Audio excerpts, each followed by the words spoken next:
So, welcome everyone to another episode of Anita Das podcast. This is your invitation to explore topics related to holistic healing, therapy, spirituality, transformation, and much more. So, I'm incredibly excited for this episode to welcome Melissa Amos for today. And the title of our episode, our topic is The Birth of Akashic Reiki.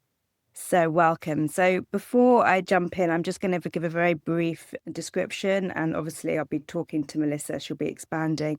And there's also some narrative as well. Melissa's a spiritual psychotherapist. She's an author and creator of Akashic Reiki. This is a healing modality that brings together Reiki, Akashic Records, and psychospiritual practices. Her work empowers individuals to live from their true nature. She's also the founder of Soul School and Soul Space. This is where she trains practitioners and leaders to work with energy, consciousness, and purpose. So at the core or heart of her work is her belief that we're not here to fix ourselves. We're here to really remember who we are and live from that. So I'm going to leave it there. Welcome, Melissa. Lovely to see you. Thank you for having me. No problem at all. So first of all, would you be able to share with our audience just how you came on this path of healing, how you knew it was your path, just a little bit of background just about yourself and how you came on to this Well, yeah. I think with anyone on these journeys, when you look back, you start to see the breadcrumbs of how it was meant to be this. And for me, I was really blessed that my grandma was a hypnotherapist and NLP practitioner, and she did tapping. And from a really young age, she used to use these techniques with me and hypnotize me and take me on these journeys, which really helped me understand that my brain doesn't have to be in charge. Now, as somebody who goes to her brain a lot, like a really deep thinker, and I can get lost in the inner world, I look back now and realize quite how helpful. I don't know where I'd be, I would say, if it wasn't for her. But then life goes on, and I found myself in a corporate position. I worked for a car dealership, a lot of pressure, stress going on. And I'd kind of lost that. Like, I still was really very interested in like how the mind and body came together. But spirituality wasn't something that I really thought much about. Pressure became bigger, and I found myself having a massage one day, and then I felt her hands heat up, and I was like, what's going on? And she said, oh, I just gave you some Reiki. And I was like, oh. And that was the start of it, really, because within a few months, I learned it. I was super curious. I was like, well, what is this? And I learned Reiki and realized that I'd shut myself off to this whole realm of possibility. I'm a scientist really by nature. And now I had this power coming out of my hands that I didn't quite understand it.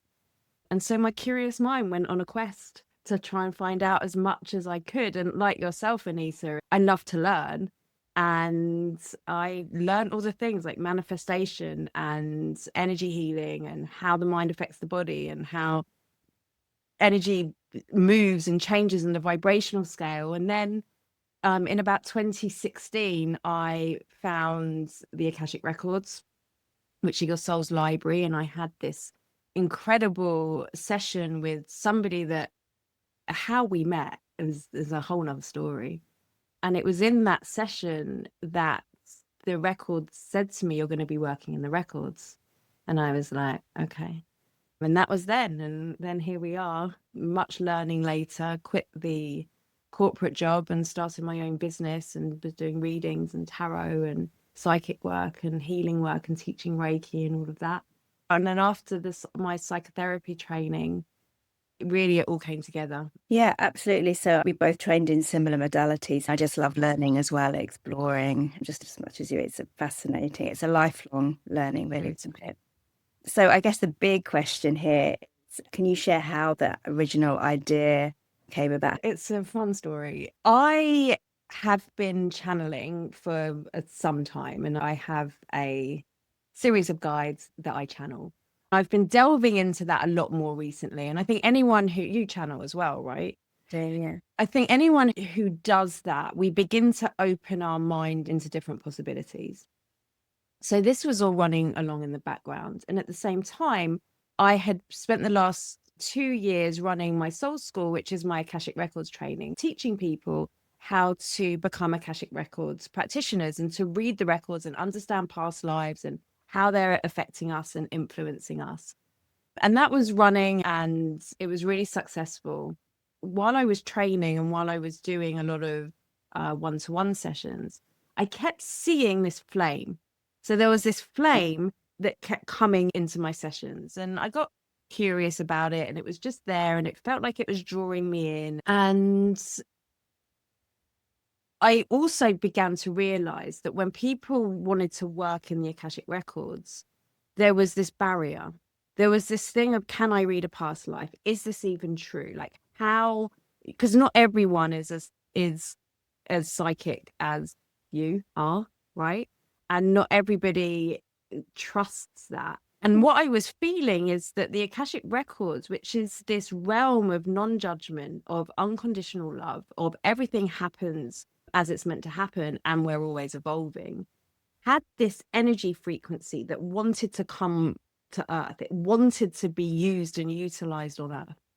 And I could feel that. And the records were saying to me, we're recruiting, and you're just doing the job to help them in there. So I could see all this stuff happening, and I was asking questions like, well, how do we bring in the energy and the frequency of the records without this barrier of having to be able to read past lives? That question was there. And then at the same time, I was running my business and it was going really well. And then I was starting to see these hitting points. And I started to see that in the healing space, we were coming at it from the wrong angle. Because everyone I was speaking to was coming from this space of, I've got this problem and I need fixing, right? You go to psychotherapy. Why? Because you've got a problem. And what do we get the interventions? Well, here's how you fix it. And when I'm in the records, that doesn't make sense. When I'm in the records, it's, well, nothing's broken. So why are we healing? And the answer I got was, well, to evolve, to grow, to become, like to learn and to expand. Then I got very curious. And it was actually when I was in Bulgaria, I was on a retreat and I got woken up. It was about 3 or 4 in the morning. I got woken up and something told me to go onto my balcony, and the balcony overlooked these beautiful mountains, and which I couldn't see because it was pitch black. There were like just stars in the sky. I couldn't even see a moon. It was like a beautiful, clear night. And I sat on the balcony, and the flame that I kept seeing in my sessions just like appeared in my mind's eye. It was just there. And I sat with it, and I felt it was almost as if the heavens opened. Like it was like there was this gap in the sky. And I started to receive this, what I now know was the attunement for Akashic Reiki. I received it and I was like, whoa, what was that? Went inside, grabbed my laptop, typed so quickly, like the journey that I'd been taken on. And then woke up the next morning and I was like, something happened last night and I don't quite know what it was. I didn't know it wasn't, this is the Akashic Reiki attunement. It was just this frequency that came through. But then I started to notice that I was holding space differently. The Akashic Records was speaking to me, if you like, differently. And I came home and I was running my soul school and I gave them the attunement. I passed on what I'd written that night to my soul school students who were coming to the end of their year. And that was where it all changed, because my students were coming back to me and going, it's like I can channel the energy out of my hands. And I'm finding that now I've had this, we can just go into the records and the changes are already started before I'm even speaking. I was like, well, we are onto something here. That was 2 years ago. Right. Okay. 18 months ago. I let it develop.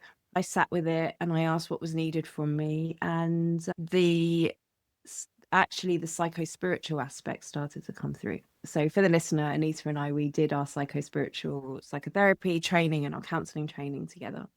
And it was incredible. We learned 100 techniques more, probably, right? Yeah. Across all these different spells. It was absolutely incredible. And with soul plan in there and all of this cool stuff. Also, what I did was I brought all of that into the Akashic Records. And I'm like, why does some of this work and some of it not? And it started to give me answers. And I'm like, well, this is really interesting. Things like tapping and the TAT, do you remember that? Yes. And dream analysis. Yeah. Like all these different things. Like non-duality was a big one. Like, why do these things work and why do they stop working? Like, why do they all have a limit? And when I understood it from the element of the Akashic Records, it all made more sense. We were trying to fix it. No one's broken. How do we evolve it? How is the Right. frequency? All of this stuff. Okay. So can I just ask a couple of questions just based on what Yeah. you're saying? So the first one, you mentioned the flame, which sounds amazing. The Akashic Reiki attunement that came through, the source of that attunement, where was that coming from the Akashic Records itself, or was it a combination with the Reiki energy? Just Yeah. how that So came through? Reiki How did and the flame look like? Was it like a blue flame? How did it look? It sounds amazing.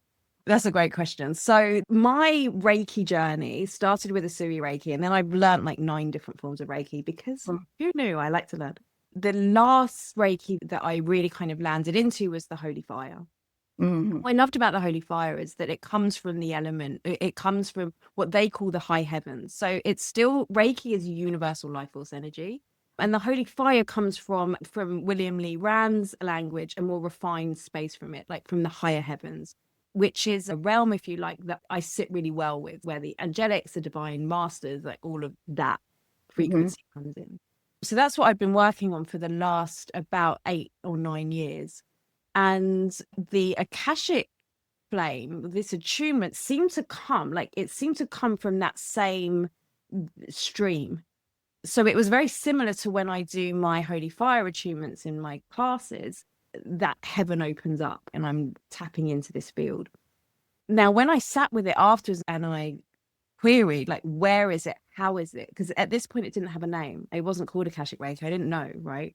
And what they showed me was that it actually comes from the element of spirit. So like from our spirit, which is the part of us that's still connected, or that kind of, it's almost like the sea where all of the souls exist.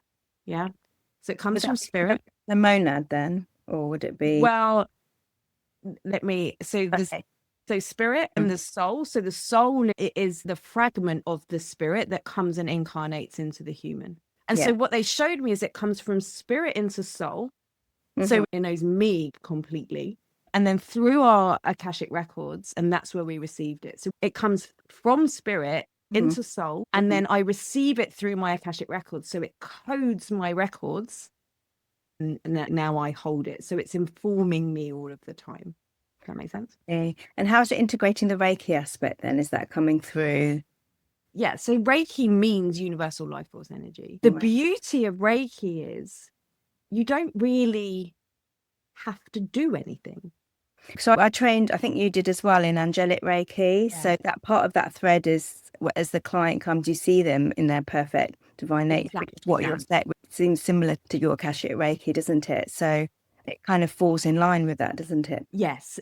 The difference is, and this is a question I get asked a lot, well, what's the difference between Akashic Reiki, Holy Fire, Sui Reiki, angelic Reiki? That was one of my questions. That's a great question. Yeah. And truly for me, just in terms of frequency, we can speak about the processes, but just in terms of frequency, the Akashic field is a field of non-judgment, unconditional love, and evolution.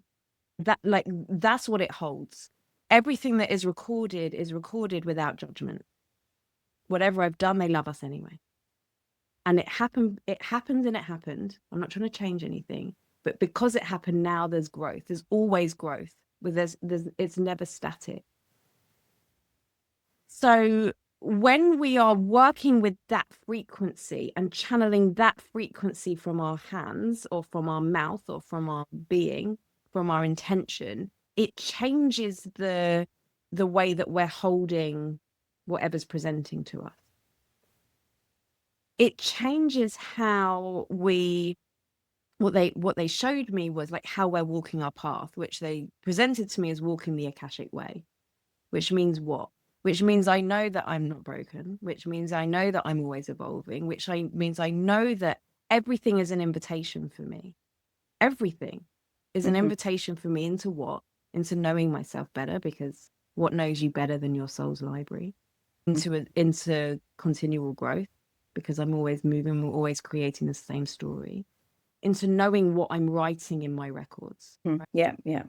And so the difference is that we're now not just pulling through universal life force energy and channeling that, which is incredible, by the way.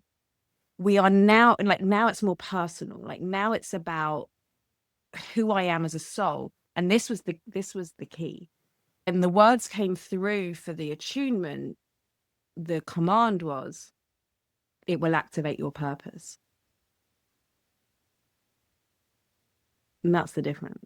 This is what we're working with. Okay. Because there are lots of other schools out there for Akashic Records. I think Linda Howe, Ernesto Ortiz, there's lots of difference. The main difference is what you're saying is it's obviously the records. For those who've been watching, maybe anyone who's not familiar, viewers, with what Akashic Records is, they're saying it's almost like a spiritual eternal spiritual database. Every old library of life, sometimes referred to, where every thought is thought, every emotion is felt, every action taken across is held.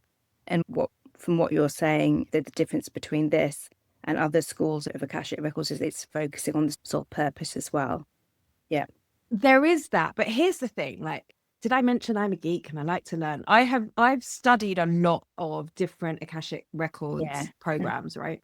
And the thing that I kept seeing was the lens that we were seeing the Akashic Records through was the lens of the past. This is what happened to me, and so this is who I am. And I've always worked with the Akashic Records from this is what's going on now. Let's discover what happened, right? That's led me here. And as we change the energy and the frequency from it, we change the trajectory of us moving forward. Yes. When I've been doing this inquiry, and particularly when the attunement came through, the lens of it changed, because it really came to the point of we are always writing our Akashic Records. And so what are we writing now?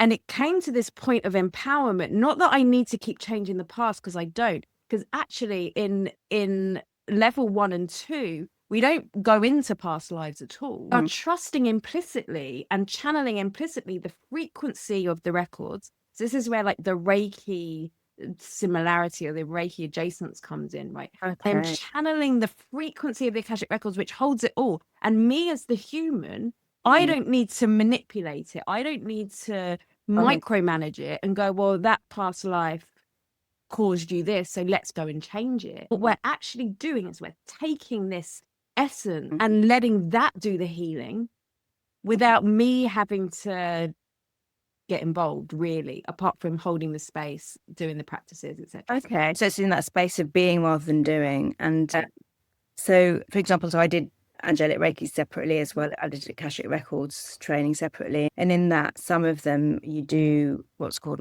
past life healing, soul retrieval, different kind of techniques.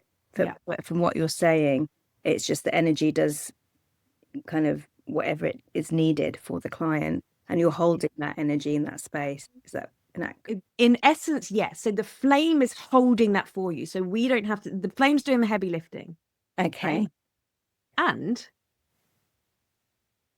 our human brain, this is involved, right? And our human brain needs something to work on and to attach to. So in addition to this, what I've done through the program and through the training is I've taken the psychospiritual techniques, the things that work, and I see work from an Akashic level.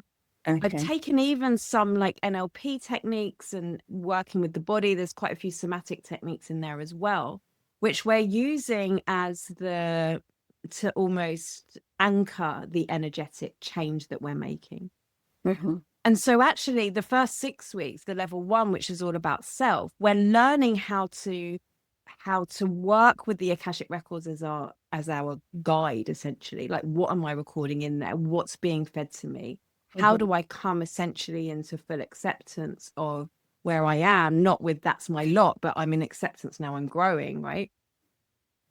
And I've developed a range of different protocols and interventions and techniques that we can use in there, which we're actually creating the change from the level of the Akashic Records, bringing the mind on board, bringing the body on board, and bringing our action on board. Now what is the question we ask at the end of every session, like, okay, like now I've made this change, now what? Because now we're creating future records.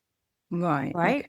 So we have the flame doing the frequency work for us. So I don't have to, I'll give you an example. An example? That would be great. An example would be really good.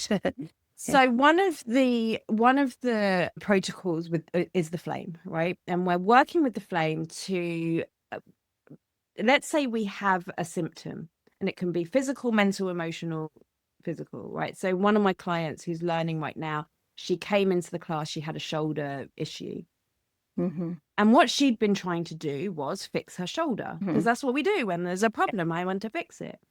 And what we did is we pulled that out, like, well, actually, maybe it's not about fixing the shoulder. Maybe it's about understanding the shoulder. Maybe the shoulder has got a message for you. Because remember, from the view of the Akashic Records, everything's an invitation. So now I have a pain in my body. There's an invitation here to what? And so we bring in the flame that's doing the heavy lifting. I'm not asking her to love her shoulder and the pain. I'm only asking her to bring in the flame. And the flame holds this element of non-judgment, unconditional love. I'm always growing. So that comes in, and then we become the witness to what's happening. I see. And quite often a message might come out. Quite often an understanding might come out. A movement might come out, or not, because it doesn't matter, because it's recoding from this level. It's changing the frequency. And for her, what she discovered was the shoulder was holding this. It was, for her, it was actually a lot of fear of what she'd been diagnosed with a thing, and she was scared about what it was moving forward. And the shoulder was like frozen and scared to move forward. As we brought this element in and she witnessed it, and she just came into acceptance. I wasn't asking her to accept the pain, because now we're bypassing. I'm asking her to bring the flame, which will do the acceptance for her, and she's witnessing it. Yes. It released, it moved, it served its purpose of, well, my invitation is for you to understand this. She understood the lesson, and she turned up to the class the next week, and she's like, my shoulder pain has gone, and I wasn't trying to make the shoulder pain go. She's like, this is my evidence that this can work not just on a mental and emotional level, that this can actually work with the physical. Right. Okay. Right. Yeah. And so actually, if you want to know what's happening from like on a conceptual level from here, this record that she was holding, which came possibly through her diagnosis and maybe before, there's probably a past life thing in there, was held in the frequency of shame, which is cold and hard, if you like. It's almost like it's held in a rock, so it can't move. And if we know about emotion, it means energy in motion, right? It wants to move, but right now it's there and it's solid. When I meet it with a higher frequency, really neutrality is where we want to go for. Willingness is a higher frequency. I'm willing to look. I'm not just trying to fix it. It changes the frequency that the record is being held at. Yeah. So it's no longer sitting in this box of cold ice. Now it's fluid. Now it has this ability to move. And when it has this ability to move, well, then it's serving its purpose, and it's letting us experience it in a different way.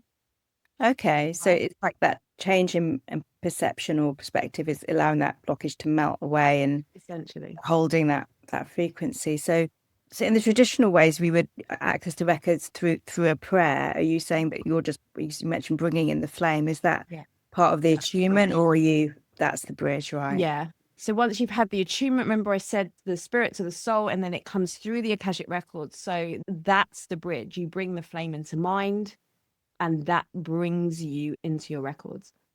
And we understand that the records are always recording. So we don't always have to go into them to work with their magic, because we're always recording in them. This moment right now, the listeners, our voices, what they're experiencing, how they're feeling, anything that comes up is all in their records right now. So what am I recording? And then if you've ever wondered where your thoughts come from, well, maybe they come from the stack of records that you have, and it's bringing you a dominant thought, right? So we're working with it like all the time, but without having to micromanage our thoughts, because the flame's doing the lifting. I see. Okay, so this flame really is the key difference. Okay. And because I know we've done the soul plan, is there any kind of fragments of that, similarities? I know we work with the hologram in part of the healing part of that. Yeah. We're basically aligning to our original divine blueprint. Is there an element of that in this as well? Absolutely. This knowing that everything is an invitation. When we look at soul plan, for those who don't know soul plan, we have the 6-pointer star, like I have behind me, which has our, like, basically our life path, right? Like the things that we're working on, our challenges, our talents, and our goals, right?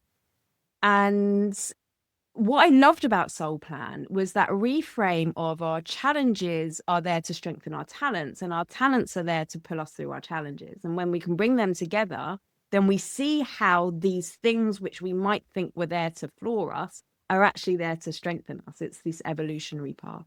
And I love that. And one of the things that we do in Soul Plan is once we've identified, okay, well, this is what's been going on, and we'll understand more about our traits and personalities and the things that we're working on, is we then kind of surrender it, right, into source. And then it brings back the divine blueprint without the overlays that sits on top, right?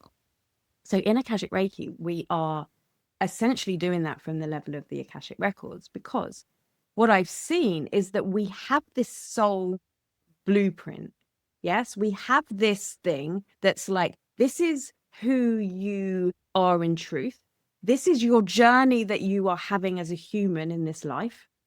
Yeah, like this is the thing. These are the things you're going to go through. Not you're going to get a divorce and you're going to get sick and all of that. But these are the lessons you're going to do. You're going to learn unconditional love. You're going to break through your expression traits, or like whatever it is, right? You're going to balance these polarities of abundance versus barrenness, right? And that's perfect. There's a perfection in there. But then what happens is we live life, and our overlays, we start to receive programmings, we start to receive information, we start to take on strategies. Yeah, this is like our psychology. We're like, okay, well, when I was a kid, I got ignored for this, so therefore I now need to make myself small, and then that runs our life. And so we start to see and live our life through the lenses of these, I think that's the language they use in Soul Plan, these overlays of what sits on top of the divine blueprint. Am I making sense? Yeah. So you're also talking about beliefs and patterns, that kind of thing. Yeah. Beliefs, patterns, the strategies that we've taken, the lenses which we see the world, like, well, I am just like that. This is my personality, right?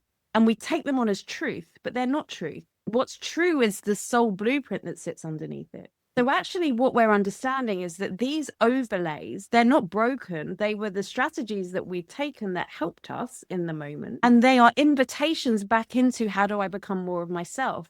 Because we were meant to have these overlays, these strategies, in order to strengthen the progression of us as a soul. And so actually, what we're doing in Akashic Reiki is these overlays our invitation in, right? So the loops that we find ourselves in, and the ceilings that we keep hitting across, and the things that annoy ourselves about ourselves, right? We're using them as like the gateway in, like, okay, well, here's the thing that I'm not enjoying anymore, or that's controlling me right now. And we're meeting that with the flame, unconditional love, non-judgment, continual evolution. And we are, where it's available, inviting for these overlays to dissolve. So I'm not trying to solve something. We're dissolving this identity that we've discovered as truth, and moving it back into our soul blueprint, like the truth of who we are, which strengthens our soul's journey. Like that bit doesn't get lost. It becomes that, okay, tick, I've now understood more about.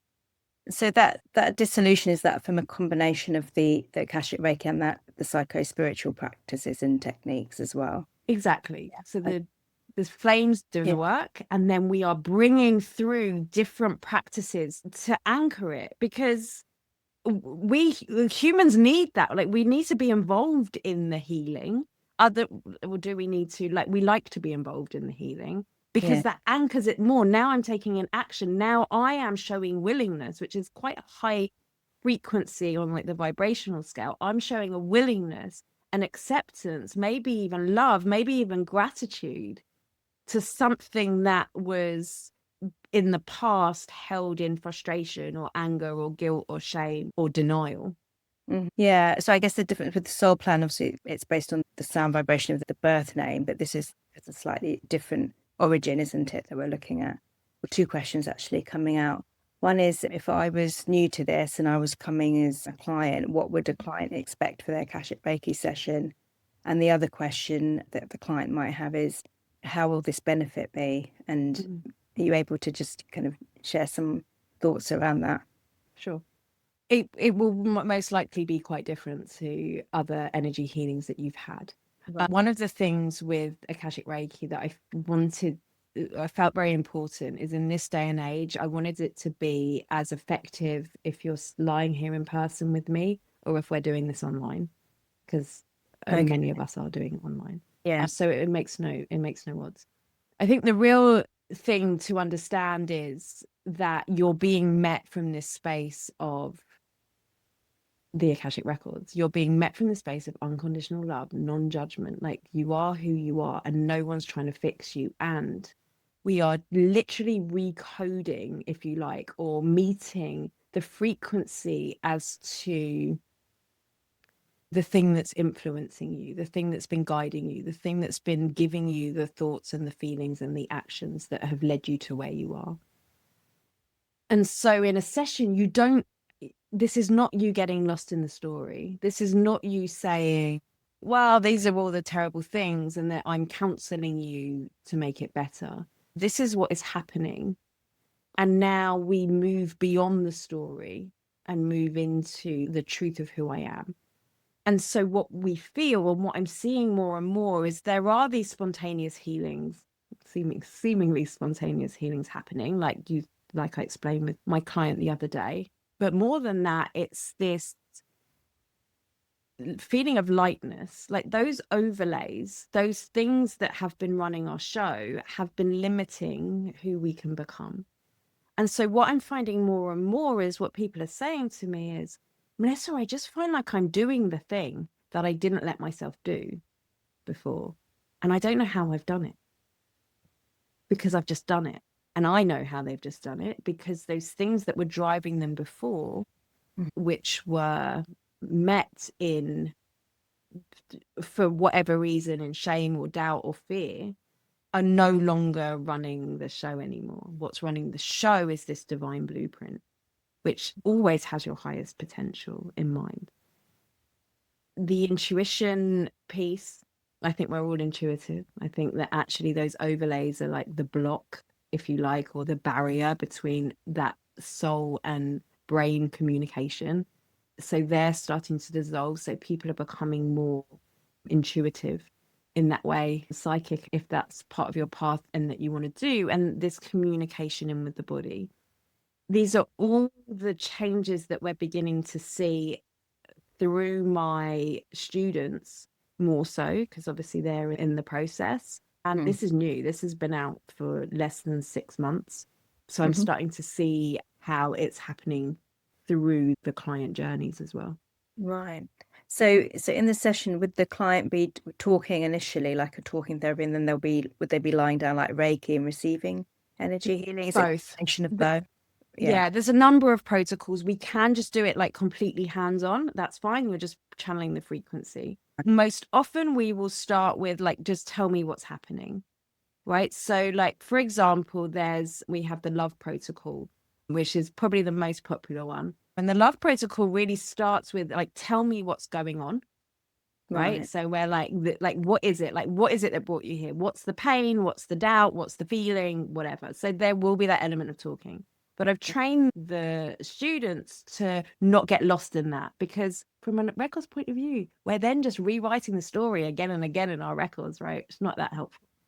And so we're doing that. And then we're coming into the understanding. So if we're on Zoom, it might be that the client is putting their hands on the place that they need to do. So they're not passive. They're part of this journey. And then we will come into depending on the connection between the client or how open the client is, it might be that they start voicing what's happening and what's coming through, and like everything's accepted. Doesn't matter. You can say whatever you want or whatever comes through. There's no way to do this right. Or it might be that the practitioner is kind of voicing for you through that channel. And then we'll move into an embodiment exercise. So like what's happening next? Like how is that changing? What's on the other side of this? So they can be involved. There's other techniques which are bigger. We have like a recode protocol. We sometimes move into the healing chambers. So they can be quite diverse, but essentially you will show up. We'll start with where you are. We will always meet you where you are because that's the record you're writing today in this moment. You'll be held in this level of acceptance, which we did the psychotherapy training together. When you're held in acceptance, like it dissolves the shame, right, that we've been holding. There'll be that element. And then you'll come away with not just, oh my God, what happened, with okay, now what? We can see we're not now scared to move into the new pattern of behavior. Right. So there's multiple sessions depending on the clients. I'm assuming it's not just a one-off session. Yeah. Yeah.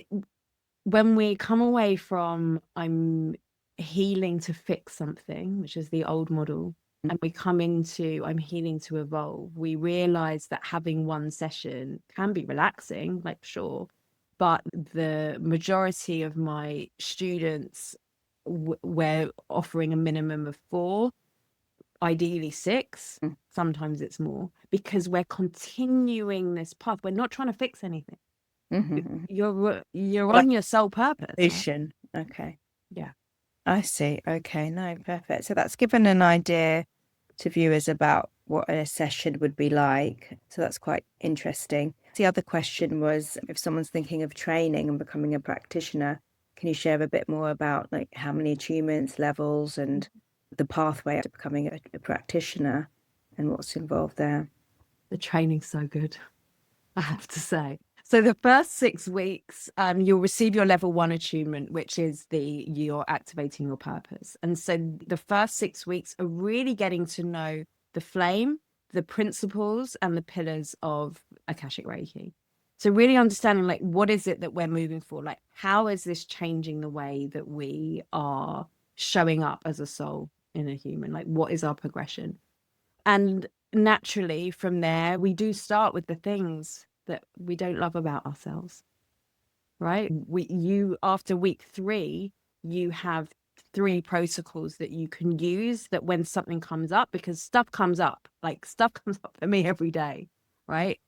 So you'll have the practices and the techniques, which some of which, by the way, are 2 minutes that you can bring through in the moment when it's happening, to be able to work with this. So I start to see changes after week 2. People are already like beginning to embody that flame. So first 6 weeks are all about self. You'll have that attunement.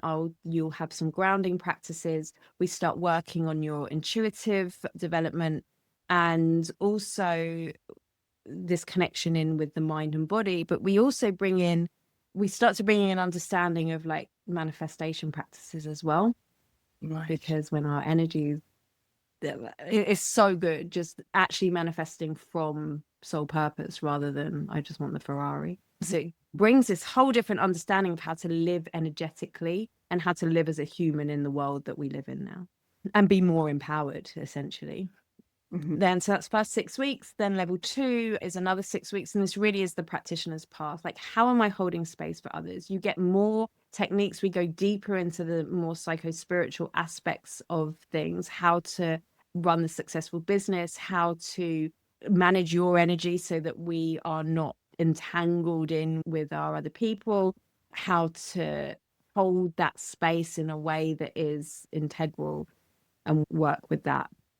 Really, what you receive from beginning to end is, first of all, a deep understanding on the truth of the energetics, right? Like really, truly, like why energetics work, why they're so important, and how I am showing up in this. Like what is it that I'm doing? If I'm holding space with clients, if I'm walking in the world, if I'm trying to manifest, if I'm trying to be more like in my feminine or in my masculine or in my like whatever, like working with cards, whatever it is, what does that mean in truth? That's the first 6 weeks. And then it's, how am I holding space for my clients? So even if you're a coach, even if you're not into like, even if you're not a healer or you're not into that, but you're mentoring people or you're working with people from a business sense or from a coaching sense, or you're into therapies, it gives you that real understanding of, how can I hold better space for my clients? How can I give them better results that are longer lasting, that aren't just going to be like, oh, I've had a breakthrough, and then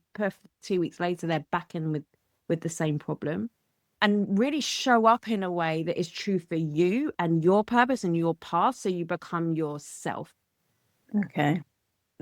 The transformation I've seen with my first cohort is astounding. Like, I have seen people who have gone from charging 50, 60, 70 pounds for a one-off session and just kind of playing it really small, into selling £3,000 packages, and like really standing in that and working with actually the people that they were always meant to work with, like the executives and the VIPs, but they never felt confident to do that.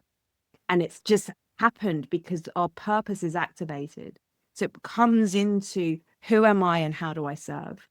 And I trust that, and I let that guide me. I let that flow through me. And that becomes my guide, rather than the overlaying strategies that have been guiding me for so long. So can this be combined with other modalities that people practice? Like, can you combine Akashic Reiki with maybe sound healing or shamanic healing? 1,000%. Or is it just standalone? 1,000%. Like, Okay. I have created something that encompasses so many different techniques that I've learned over the last nearly 20 years in this space, and longer actually, with the work from my grandma. Like, I can't stand here as the founder of Akashic Reiki and go like, this is it, this is how it's done.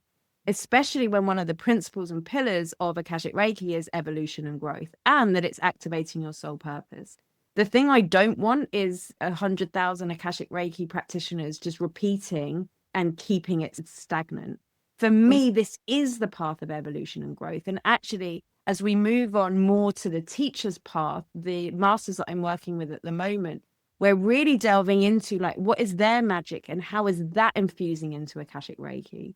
Because this isn't just this is the thing, these are the techniques. The flame is doing the work. The techniques I've brought in to anchor that and to increase that and to accelerate, if you like, the work that we're doing from a human level. And now I've got one of my students, she works really deeply with crystals. And so she's looking at the ways that she can add them in so the crystal can anchor the flame. I've got one who, she is a Qigong instructor, and she is working with, she's created body movements that are incorporating this. Right. I want this to evolve. I don't want this to be, well, Melissa said it was this way, so there it is. What I see is a evolution and growth, and the more people that bring it in, the stronger the field's becoming, and that excites the life out of me. Fantastic. So just there's a couple more kind of questions that have come up. So one of them, I know that the focus for you has been on the, obviously, Akashic Reiki, but you do have a soul school. So there are other training courses that you offer as well, isn't there? Yeah. Yeah. Soul School it used to be a standalone training. Now I'm only going to be offering it to Akashic Reiki practitioners. So that would be like the level 1 and 2. And then the Soul School really is, well, now I want to read the records. I want to go in and do the soul retrievals and the past life work and all of that. So that will be available for my level 2s. And then I have Soul Space, which is my... I was about to come on to your community membership, Soul Space. Yeah. I love. So this is where all my channeling comes in, the intuitive work, the support really of this continual knowing that my soul, my energy actually plays a massive part in my life, but also my life plays a massive part in my soul. And it's messy, and it's hard to be a human, right?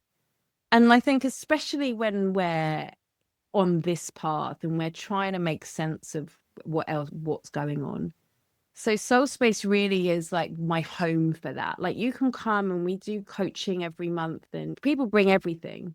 What's happening with my business? What's happening with my life? What's happening with someone had a complaint and how do I deal with that from an energetic point of view and from a human point of view? And as a therapist and as a coach and as a business mentor and all of the things I do, it all comes into that space. And it's become really the home for my channeling and the channel that wants to come through. So we do like live channeling Q&As, which are loads of fun. And there's a whole library of meditations and activations and how to channel and all sorts of goodies in there to live a more intuitive and coherent life. Absolutely. So I would absolutely love to chat for hours, but obviously in this realm we're constrained through time and space. So I'm just going to ask you, what would be your key message to leave our viewers today? Is there anything that you feel you'd like to share? And then also after this, I was going to ask you if you could bring through a wisdom or a healing from Akashic Reiki, just to provide a taster for viewers. So if you want to combine that into one, Yeah. good, perhaps, yeah. I'm thinking I do. So I'm going to invite you to have a little taste or feel of the Akashic Reiki and the flame and what that feels. So if it feels good for you, your eyes can be open or closed. If you're walking or driving, like please don't close your eyes. But I just want you to be aware of where you are in space, where you are in time, like your presence, you're here now. And let's just get really present. So just notice what's happening in your mind. So maybe you can hear my voice, maybe you can feel the floor or where your hands are or the temperature of the room around you. And just begin to notice what's happening underneath that. So, of course, you have your breath and your body doing their functions. And our mind, our beautiful mind, which always has something to say. And today, I'm not going to ask you to bypass your mind or to close it or to brush it away. I just want you to get really present. So just notice what is happening in your mind, what thoughts, what suggestions, what feelings. And maybe you can even just ask your mind, what do you want to tell me today?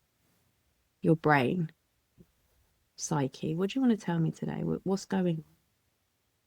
And let's give it the gift of full presence right now.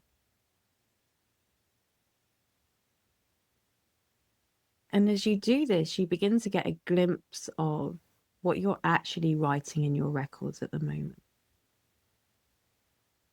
Because maybe under those thoughts, there are future projections of memories from the past. There's something physical going on in the body. Maybe even as I say that, the body starts to speak with a twinge or a tension.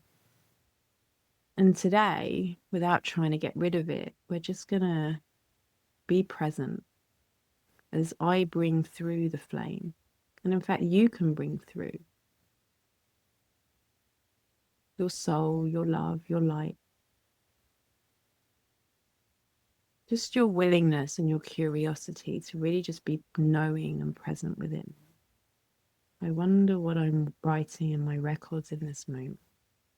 And I wonder what happens when we just bring in this frequency, this suggestion of maybe it's love for you, maybe it's gratitude for you, maybe it's peace for you, maybe it's acceptance for you. And if you can't do any of those, what about a willingness and openness? And just imagine that frequency, maybe it comes as a color, as a shape, as a sound, as a word, as a movement in the body. Maybe your hand wants to go to a certain place in the body. Just notice what happens to that thought, that feeling, that memory, that sensation. Notice what happens. And you don't have to do anything apart from say, I see you, I feel you, I know you. And if you don't see or feel or know, just say, I'm willing to see and feel and know. And if you can, I'll love that part of myself that feels and sees and knows. And just know that in this moment, what you have recorded is a potent record of high frequency, of openness, of evolution. And so I ask you, without the need to grip or know, what now? Now this frequency is held in your being. What now? Is there a step? Is there a word? Is there a goal? Is there a future? Is there a affirmation? Is there something that's being asked of you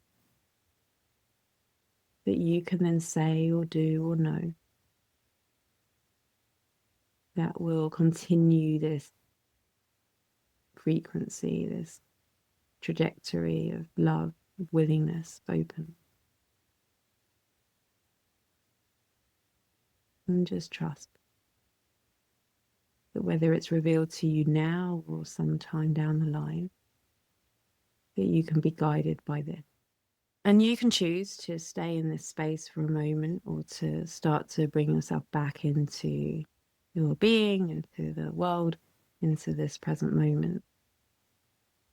As the records come and say to you, you're doing exactly what you need to do. You are exactly where you are. Nothing better could have happened because it didn't happen, and it's happened as it is, and there's so much more for you. There's so much more you are becoming. And everything that you are and everything that you have been is loved unconditionally. And we are here and we are supporting you. And we just ask you to remember that you are a soul, that you are divinity, and that you have everything within you to get you through whatever challenge you're facing. And these challenges are here to strengthen you, not harm you. Welcome back. Thank you so much. That was lovely. I'm sure that will be really beautifully received by all who engage with that. And it was such a pleasure to spend this time. As I said, I could spend hours just chatting. But unfortunately, we have to bring it to end. But for viewers, please do subscribe, follow, like the channel if you like the content. And also, I will include Melissa's links in the narrative, where you can obviously feel free to look at the website. There'll be more information. And stay tuned for the next episode. Thank you so much, Melissa. Always a pleasure to connect. You too. Thanks, everyone.